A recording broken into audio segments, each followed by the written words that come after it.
क्या नहीं होना चाहिए? छल नहीं होना चाहिए। आप जल चढ़ाओ, देवाधिदेव महादेव को रिझाओ, और आपके भीतर कपट रखकर या बेईमानी रखकर या प्रपंच रखकर या छल रखकर या किसी को नीचा दिखाने के लिए आप ऐसा जल मत चढ़ाओ कि देवाधिदेव महादेव राजी नहीं। एक प्रयास आपने भी करा होगा। कभी कभी आप किसी को शिव महापुराण का कोई उपाय बता देते हो। आप शंकर जी का कोई उपाय किसी को बता दिया, पशुपति व्रत कर ले, उससे ऐसा हो जाएगा, तू परेशान है ना, कर ले। किसी को बता दिया ऐसा कर ले, ऐसा कर ले। तुमने 2 बार कर लिया, तुम्हारा नहीं हुआ, पर उसने करा, हो गया। कारण क्या था? उसका एक कारण था, उसने तुम्हारी बात पर विश्वास कर लिया और तुम महादेव पर विश्वास ही नहीं कर पाए। अंतर यह आ जाता है। बेलपत्री के वृक्ष के नीचे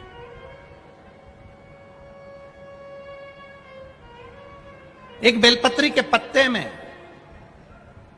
अब तो लोग उस पर सर्च करने लगे, रिसर्च करने लगे, बेलपत्री के एक एक पत्ते में क्या क्या विराजमान है।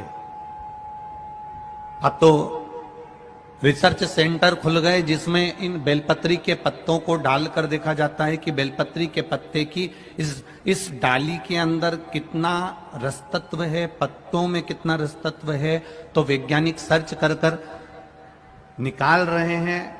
रिसर्च सेंटरों में निकाला गया कि एक बेलपत्री के पत्ते को मात्र खा लेने पर थायराइड, शुगर, बीपी और कैंसर तक की बीमारी और लीवर किडनी तक में आराम बढ़ जाता है। ये वो बेलपत्र का, ये कोई सहज नहीं।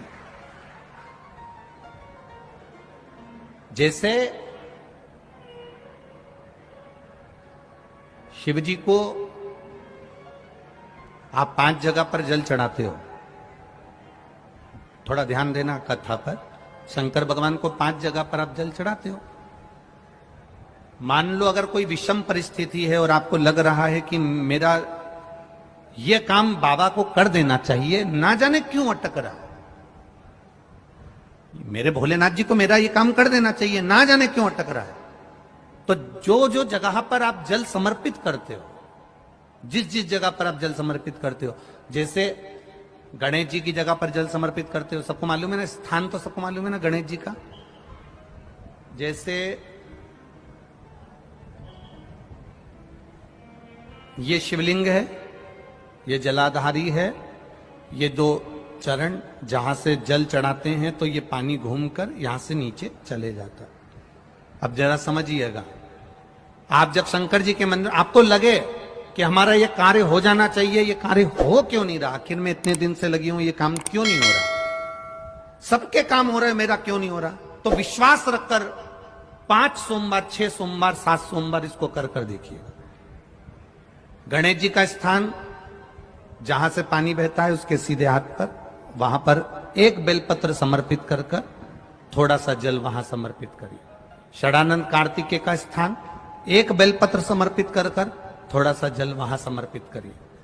अशोक सुंदरी का स्थान, थोड़ा सा जल समर्पित करने से पहले एक बेलपत्र, फिर जल सीधे हाथ पर, वहां पर एक बेलपत्र समर्पित कर कर थोड़ा सा जल वहां समर्पित करिए। षडानंद कार्तिकेय का स्थान, एक बेलपत्र समर्पित कर कर थोड़ा सा जल वहां समर्पित करिए। अशोक सुंदरी का स्थान, थोड़ा सा जल समर्पित करने से पहले एक बेलपत्र, फिर जल। 3 स्थान।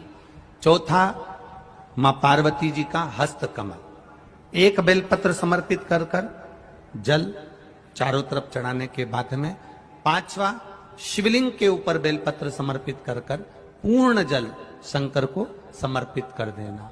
ये 5 स्थान का चढ़ा हुआ जल आपके जो काम अटक रहे हैं, जो कार्य में आपको तकलीफ आ रही है, आप बाबा को बस एक बेलपत्र और एक लोटे जल में से 5 स्थान पर जल समर्पित करने पर आप तुरंत 2 महीना भी नहीं लगेगा, मेरा विश्वास कहता है 15 या 20 दिन में बाबा उसको स्वीकार करेंगे। 15 से 20 दिन। पहला जल कहां चढ़ाना है, जम के बोलो जरा, गणेश जी वाला स्थान। दूसरा, कार्तिकेय वाला स्थान। अब इसको समझ लेना आप अच्छे से, हम ये नहीं कह रहे हैं कि तुम गणेश जी की मूर्ति पे चढ़ाओ, हमने ये नहीं बोला। हमने ये भी नहीं बोला कि कार्तिकेय जी की मूर्ति पे जल चढ़ाओ। हमने ये भी नहीं बोला कि माता पार्वती जी की मूर्ति पे जल चढ़ाओ। आप तो जो शिवलिंग रखा हुआ है और जो जलाधारी गोल है उस पे जो शिवलिंग रखा है, जहां से पानी बह रहा है, उसके राइट हैंड में गणेश, लेफ्ट हैंड में कार्तिकेय, बीच में अशोक सुंदरी, पार्वती जी का स्थान, हस्तकमल और ये शिवलिंग। आपको गणेश जी के ऊपर जाकर जल नहीं चढ़ाना, आपको कार्तिकेय के ऊपर जाकर जल नहीं चढ़ाना, आपको देवी जी के ऊपर जल नहीं चढ़ाना। आपको तो केवल शिवलिंग की जलाधारी पर और शिवलिंग पर जल चढ़ा। पहला स्थान, बोलते जाओ जम के, केवल जल नहीं, बेलपत्र फिर जल। दूसरा कार्तिकेय, तीसरा अशोक सुंदरी, चौथा। अब पार्वती जी को जो तुम जल चढ़ाओगी और बेलपत्र चढ़ाओगी, उसमें तुम्हारा स्मरण होना चाहिए। तुम कहां बैठी हो जल चढ़ाने के लिए, तुम्हारा ध्यान कहां है, कहां बैठकर शंकर जी को जल चढ़ाना चाहिए। आपको पहले भी कथा में कहा, जहां से जलाधारी का पानी बह रहा है, इसके ठीक विपरीत जगह में आप यहां बैठ जाओ। उत्तर दिशा में पानी जाता है तो आप दक्षिण दिशा में बैठकर उत्तर की ओर मुख कर कर बाबा के, मां पार्वती जी के हस्त कमल पर बेलपत्र रखोगी, जल चढ़ाओगी और वहीं से बाबा को तुरंत आनंद के साथ में बेलपत्र चढ़ाकर जल चढ़ाओगी। भले खड़े होकर या वहां जाकर तुम यहां पर जल चढ़ा दो, परंतु उसके बाद में जब आप जल चढ़ाओगी, जब बाबा पार्वती जी को जब बेलपत्र और जल चढ़ाओगी, तो आपका मुख कहां होना चाहिए, जहां से पार्वती, जहां से ये जल बहकर जा रहा हो। यहां बैठोगे तो जल जहां बहकर जा रहा है उधर की साइड तुम्हारा मुख हो जाएगा, उत्तर की साइड तुम्हारा मुख हो जाएगा और बाबा को आप जल समर्पित कर।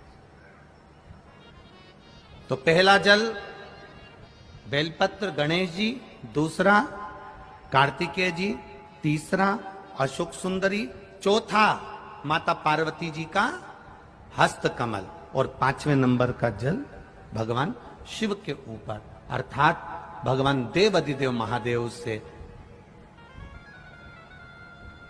प्रार्थना करते हुए, हृदय की बात भगवान देवाधिदेव महादेव से कहते हुए, ये 5 स्थान पर चढ़ाया गया जल आपके मनवांचित फल की प्राप्ति करा देता है, आपको सुख का अनुभव करा देता है।